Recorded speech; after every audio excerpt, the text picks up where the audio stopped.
Chris Rock's first stand-up special since Will Smith smacked the crap out of him at the Oscars finally aired, and he had a few things to say.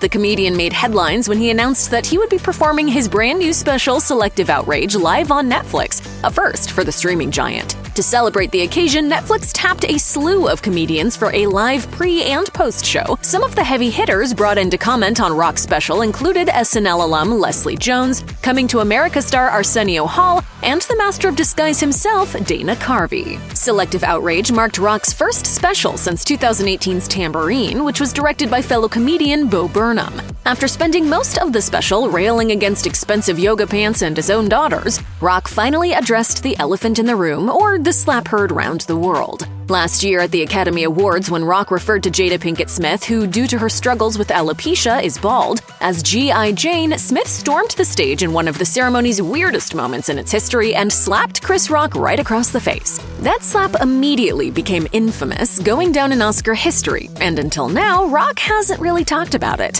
While the Smiths have publicly addressed the infamous slap, with the Fresh Prince star even apologizing to Rock, the comedian largely decided to keep quiet about the debacle until he found the perfect platform. And thanks to a $20 million check from Netflix, Rock got the chance to finally address the now famous slap. Here's what Chris Rock said about the Oscar slap during his stand-up special. Rock waited until the very end of his special to get to the slap, but when he got there, he got heated. He said to raucous applause, "Y'all know what happened to me, getting smacked by Suge Smith. Everybody knows. Everybody f***ing knows." The comedian continued by expressing how the slap, quote, still hurts, saying that he has summertime ringing in his ears. Despite getting slapped, Rock insisted in the special's final minutes that he doesn't consider himself to be a victim, saying he took the hit like a champion.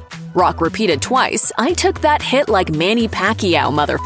Rock also addressed that Smith is significantly bigger than him physically, noting that Smith played Muhammad Ali in a movie, which, to be fair, is a decent point. Noting that Smith frequently does shirtless scenes in his movies, Rock had this to say about his own physique: "If I'm in a movie getting open heart surgery, I'm wearing a sweater." The comedian continued his rant by reminding viewers that Smith daunts him physically in animation too. Throwing a nod to his appearances as Marty in the Madagascar franchise, Rock exclaimed, "I'm a zebra, he's a shark." As for Smith's stint as a shark, Rock is referring to the actor's voice role in Shark Tale. It should be noted that in the DreamWorks flick, Smith plays a small fish who claims he can kill sharks. That clarification, of course, doesn't make for a compelling joke. Nevertheless, Rock received a cathartic series of chuckles from the audience. Finally, he went after both Smith and Pinkett Smith, describing Smith as practicing, quote, selective outrage. Rock said pointedly, "I didn't have any entanglements." A not-so-sly reference to Pinkett Smith's relationship with August Alsina, before saying that he tried to call Smith after that transpired, only for the I Am Legend actor to not pick up the phone.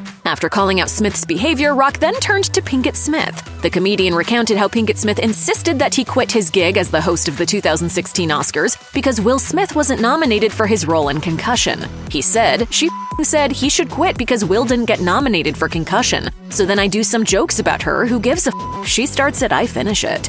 Rock closed off the special by saying he still, quote, loves Will Smith, expressing how he's always admired the entertainer. He said, "I have rooted for Will Smith my whole life." The comedian then answered why he remained cordial and calm after the slap, saying that he was raised by his parents. He concluded, "And you know what my parents taught me? Don't fight in front of white people." Then Rock dropped the mic. As expected, Twitter naturally lost their collective minds over the special. While it remains to be seen just how popular Netflix's first ever live event was, Rock's still clearly in his feelings about the whole slap, and he certainly wasn't subtle. You can check out his special streaming on Netflix now.